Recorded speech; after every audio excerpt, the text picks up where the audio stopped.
Assalamualaikum warahmatullahi wabarakatuh. Perkenalkan, kami dari kelompok 6. Di sini kami akan mempresentasikan tentang bab 13 yang berjudul mengonstruksi dan menganalisis kritik atau esai. Sebelumnya, perkenalkan, nama saya Suci Ramadhani. Nama saya Isra Jimmy Darwis. Nama saya Rabdiatul Adawiyah. Saya Rizda Rahmayanti. Saya Dina Fitri Novalia. Selamat menyaksikan. Bab 13 yaitu menganalisis dan mengonstruksi kritik atau esai. Yang pertama yaitu menganalisis sistematika dan kebahasaan esai. Esai adalah karangan yang berisi pembahasan tentang sebuah topik berdasarkan sudut pandang penulisnya. Karena dibuat berdasarkan sudut pandang penulis, esai dapat digolongkan sebagai teks opini. Sebagai teks opini, di dalam esai pasti terdapat argumentasi dan fakta sebagai alat untuk mendukung pandangan penulis. Dari penjelasan tersebut, hakikat teks esai sama dengan teks editorial dan artikel. Keduanya berisi pandangan penulis terhadap sebuah permasalahan. Perbedaannya adalah teks editorial diterbitkan atas nama redaksi, surat kabar, atau majalah. Sedangkan esai dan artikel diterbitkan atas nama pribadi penulis. Permasalahan yang dibahas dapat berupa berbagai hal seperti kesusastraan, politik, keadilan, filsafat. Namun, secara umum, topik yang dibahas merupakan masalah baru, menarik, dan bermanfaat untuk masyarakat. 1. Ciri-ciri esai. Esai memiliki ciri-ciri berikut. Yang pertama, berbentuk prosa yang tidak terlalu panjang dengan struktur pembukaan, isi, dan penutup. Yang kedua, bahasanya bersifat lugas dan menghindari penggunaan bahasa dan ungkapan figuratif. Yang ketiga, berisi pandangan, pendapat, atau ide-ide pribadi penulis.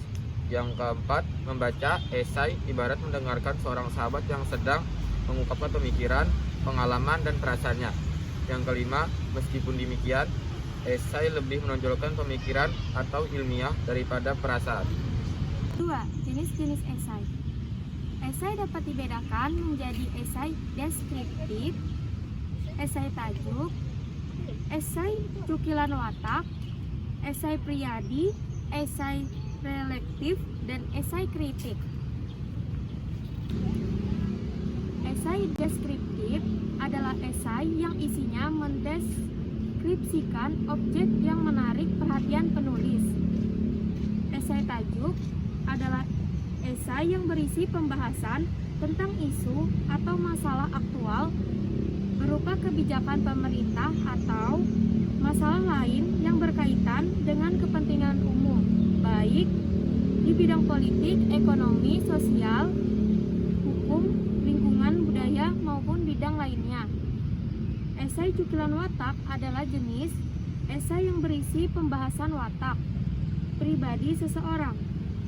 Esai pribadi adalah esai yang berisi pembahasan tentang watak pribadi penulis sendiri.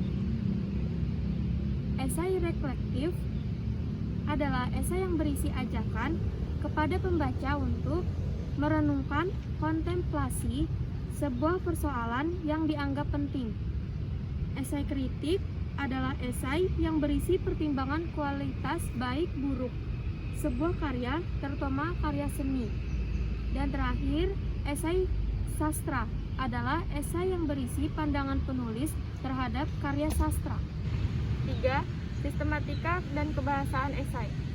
Penulis bebas menuangkan pikiran atau argumentasinya tentang sebuah topik berdasarkan pandangan dan wawasannya. Namun secara umum, struktur esai terdiri atas 3 bagian, yaitu pembuka, isi, dan penutup. Unsur kebahasaan pada teks esai pada dasarnya sama dengan kebahasaan pada teks kritik atau karya ilmiah lainnya. Keduanya menggunakan pilihan dan penulisan kata yang baku, ejaan yang tepat, dan kalimat yang efektif. Mengonstruksi esai dengan memperhatikan sistematika dan kebahasaan. Mengonstruksi esai berarti mengungkapkan pandangan atau pemikiran ke dalam bentuk tulisan, agar gagasan yang dituangkan menjadi sebuah esai yang baik. Penulis harus mengetahui prinsip dan langkah penulisan esai yang tepat. Ada beberapa prinsip penulisan esai. Pada hakikatnya, esai adalah karangan yang berisi pandangan penulisnya. Topik yang dibahas merupakan permasalahan atau sesuatu yang aktual dan penulis harus menguasai topik tersebut. Penulis bebas mengemukakan pandangannya tentang topik tersebut. Meskipun demikian, pendapat yang dikemukakan harus disertai argumen, alasan, dan fakta. Berikut langkah-langkah menulis esai. Yang pertama, menentukan topik. Yang kedua, membatasi topik. Yang ketiga, mengumpulkan bahan. Yang keempat, menyusun kerangka. Yang kelima, mengembangkan kerangka. Dan yang terakhir, mengedit atau menyunting.